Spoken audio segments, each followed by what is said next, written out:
কলকাতা হাইকোর্টের নির্দেশে আজ বারুইপুর পুলিশ সুপারের অফিসের সামনে বিক্ষোভ কর্মসূচিতে যোগ দিলেন বিরোধী দলনেতা শুভেন্দু অধিকারী। গত 19শে মার্চ বারুইপুরে দলীয় কর্মসূচিতে এসে আক্রান্ত হন বিরোধী দলনেতা। সেদিনই এই কর্মসূচির কথা ঘোষণা করেছিলেন, কিন্তু পুলিশ অনুমতি দেয়নি। এরপর আদালতের দ্বারস্থ হন বিরোধী দলনেতা। সভায় উপস্থিত ছিলেন বিধায়ক অগ্নিমিত্রা পাল সহ দলের নেতৃত্ব। ভাষণে শুভেন্দু অধিকারী এই জেলায় ভোটে হিংসার কথা উল্লেখ করে পুলিশের ভূমিকা নিয়ে ক্ষোভ প্রকাশ করেন।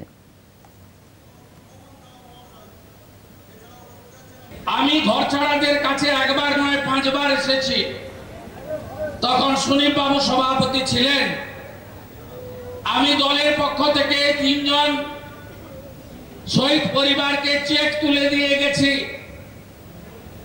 আপনাদের দুঃখ, কষ্ট, যন্ত্রণা, চোখের জল, মহিলাদের কান্না, আমাদের সংখ্যালঘু বিজেপি যারা করেন কুলতলি সহ অন্যান্য জায়গার, তাদের চোখের জল আমি দেখে গেছি।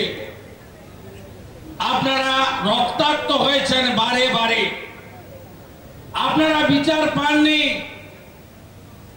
হাইকোর্টের নির্দেশে, সুপ্রিম কোর্টের সমর্থনে 61টা মামলা হয়েছে সিবিআই।